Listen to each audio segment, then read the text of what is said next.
s'more? S'more what? No. Do you want a s'more?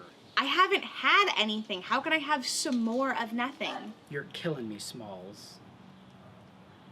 Hey everybody, welcome back to the channel. I'm Jeff. And I'm Lauren. And today is a super special day.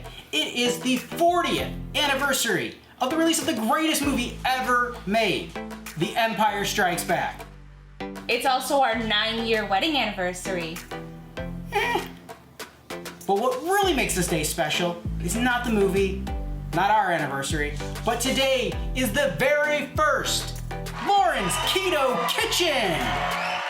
I can count on one hand the number of times that Jeff has tried to cook during the entire course of our relationship. But if you've seen our last video where we reviewed the May 2020 Keto Krate box, Link right here if you haven't seen it yet.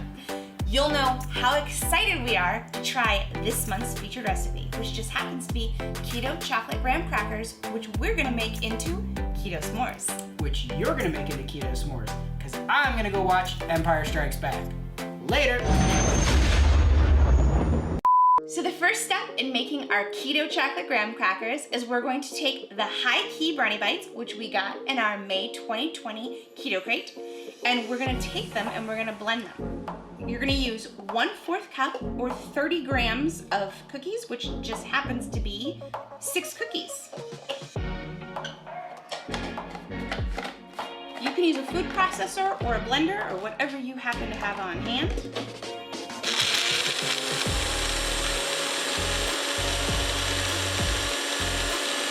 Good shot, Jansen. After you've ground your Brownie Bites into a powder, you're going to take them and put them in a bowl with the other dry ingredients. We're gonna add 3/4 of a cup of almond flour, 1 tablespoon of unsweetened cocoa powder, 1/2 teaspoon of xanthan gum, 1/4 teaspoon of salt, 3/4 a teaspoon of baking soda, and 1/2 teaspoon of cinnamon. Combine all your dry ingredients in a small bowl. Sometimes almond flour can be a little tricky to get all the little clumps, so just keep stirring until you have a nice uniform powder. In a stand mixer, you're gonna take 1 1/2 tablespoon of melted coconut oil, as well as 4 tablespoons of brown erythritol. I like to use brown swerve. You're gonna set your mixer on medium speed, and you're gonna add 1 egg. Gradually add your dry ingredients into the wet ingredients until a dough starts to form. Once you have your dough, you're gonna remove the bowl from your mixer, you're gonna cover it, and you're gonna put it in the refrigerator for 1 hour until it's nice and firm. Just give him the lamp, he'll help you. So I've preheated the oven to 350 degrees Fahrenheit, and I formed my dough into a ball. Now we're gonna take some parchment paper and we're gonna roll it out. I would highly recommend using 2 pieces of parchment paper. That way the dough doesn't stick to the rolling pin. We wanna roll this out pretty thin. We want the graham crackers to only be about 1/8 of an inch thick. So we wanna roll this as uniform as possible to about 1/8 thickness. I like the thickness that this dough is at right now, but obviously it's not a beautiful rectangle. So what I'm gonna do is I'm gonna use a pizza cutter and I'm gonna trim the edges and try to make it a little bit more rectangular. So I'm gonna trim the edges, get a nice straight line. Now I have my dough shaped into a rectangle, and I'm gonna use this pizza cutter to score the graham crackers into rectangles. If you don't have a pizza cutter, a knife will work just fine.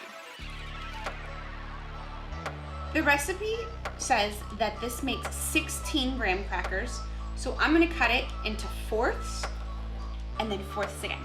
Now I'm taking a fork and I'm just puncturing the center of each graham cracker. This will help prevent each cracker from rising too much, because we don't want them fluffy and cake-like. We want them more cracker-like. Now you're gonna take a baking sheet and you're gonna take the whole piece of parchment paper and put it right on top. You're gonna bake your graham crackers for 350 degrees for 8 to 12 minutes or until the edges start to firm. Don't worry if the rest of the graham cracker looks a little soft. They'll harden up as they cool.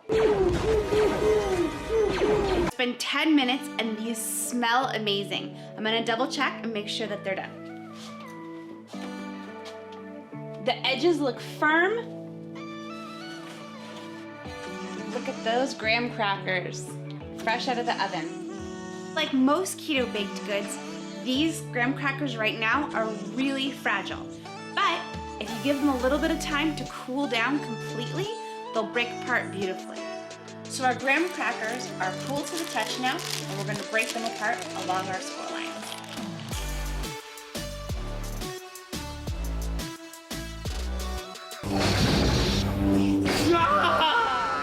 We've got our chocolate graham crackers and our no-brainer Max Mellows and some sugar-free milk chocolate from Lily's.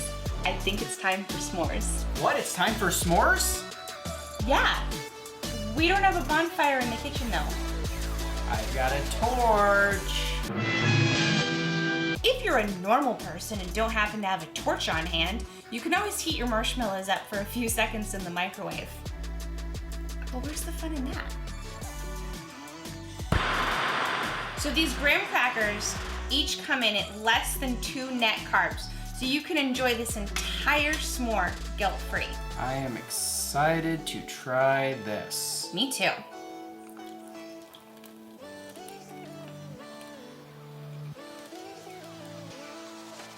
This is the perfect summer treat. The marshmallow is what makes it. Definitely tastes a little bit like graham cracker, but the marshmallow with the chocolate sells the entire thing. These mallows are so good. They're the best marshmallow replacement. Like, I don't even know if there's other marshmallow replacements, but like, this is the one. This one is ridiculously good. You won't even miss the high sugar variety. If you happen to prefer dark chocolate to milk, you're in luck. Lily's also makes keto-friendly dark chocolate that would be a delicious substitution in this s'more recipe. All right, guys, that's all we have for you today. Max Mallow is the real deal. If you want to try it for yourself, go to mynobrainer.com, K-N-O-W, and use code KETO for 10% off your order. If you like this video, please give us a thumbs up, hit subscribe, and click that bell so you are the first to know when our next video drops, which is... It just happens to be the best keto dessert we've ever tried. Thanks for watching. Bye.